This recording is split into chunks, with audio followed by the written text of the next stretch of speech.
Coach, I don't know what to think. You wake up on a Monday, the national media is talking about your team, and they're saying nice things. What's going on? I don't know. I don't read national media, but you know, we're in a good place inside the building, and we're just going to keep going with that. You know, you go through the highlights. A lot of the best plays were not the scoring plays. It was keeping drives going. Baker Mayfield, I don't know if you call it mobility or escape ability, but the drive in the third quarter, the critical third down play, he gets out of a sack and then throws the ball at a funny angle to Cade, and it still set up a fourth down, but it was a manageable fourth down. If he doesn't do that, things are different from that point forward. They are. Baker, it's called escapability. Baker has a knack for understanding when the pressure's coming, when he has to run, when he has to just move in the pocket. You know, and that's a feel. You can't teach that. That's a feel that comes from experience, that comes from understanding football, that comes from being who he is. And, you know, he did a lot of that at Oklahoma, and after having some trials and tribulations early in his career in this league, success as well as failures, I think he's gotten to a place where he knows who he is and what he can do, and he's letting everybody see it. Within that, he has to stay in the parameters as best he can on a play-by-play basis within the offense, the play that's been called. So the relationship between Baker and Dave Canales, how much have you seen that grow from the offseason to where we are here early in the regular season? It's grown a great deal, because when you first install an offense, you know, everybody's looking for answers, but the quarterback has to handle everything from the run audibles to the pass audibles to the blitz pickups to everything else like that, and Dave has to communicate with him, so he's Dave's eyes and ears on the field, and Baker's done a great job. Mike Evans puts up these numbers. I had to look up the numbers because I stopped counting. 171, and then after the game I realized, oh, it's only his 8th best performance. This is something incredible that we're witnessing here in real time. Mike, unbelievable game. Unbelievable game. A lot of yak yards after catch.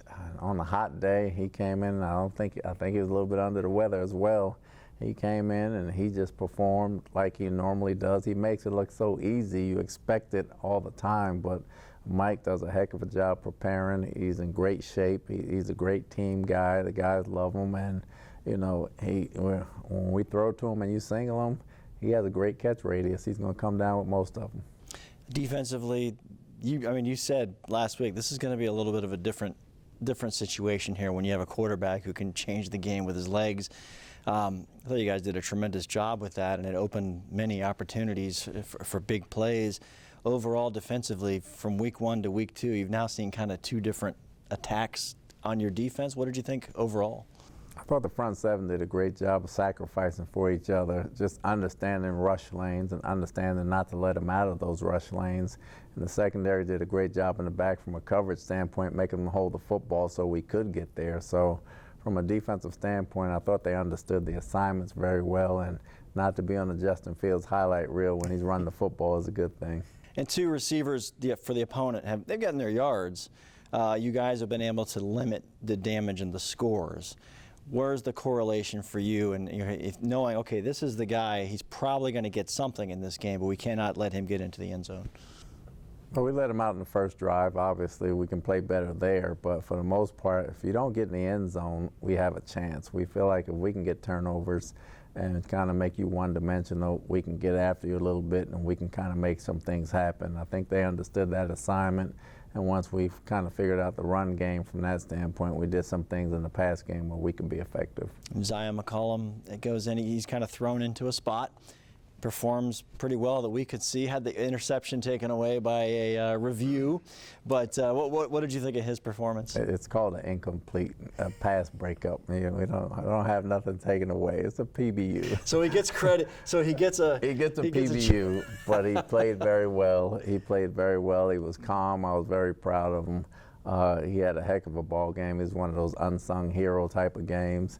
He pressed bailed, he covered, he played press. He's a very athletic corner, and his mental part of the game has grown so much. You know, it's like we have 3 starters back there. Whether Carlton's there or not, we understand that Zion can play. When his time comes, he'll be ready.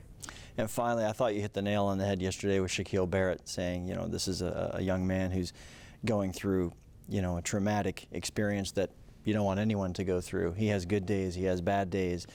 as a head coach, when you see a guy, you've got all these guys are your kids basically. How much do you manage the good days and the bad days, or pay attention to the good days and the bad days, and maybe talk to a Shaq? How are you doing today? And listen to him. How hard is that, or how easy is that? It's hard. I mean, you can never handle all the bad days. You can see them. You can definitely see them. Some guys want to be left alone. Some guys you just monitor. Some guys you speak to just to try to snap them out of it. Some guys you tell jokes to. It's never an easy thing. And it's by a player-player basis. Some are very private. Sometimes they want to be heard. So it's a feel thing, understanding your team and them understanding you. Sometimes it's not me. Sometimes it's position coaches. You know, sometimes it's Duke. There's a lot of ways and a lot of avenues that they can go to get their jobs across. So it's a family thing. It's a group thing, and it's day by day.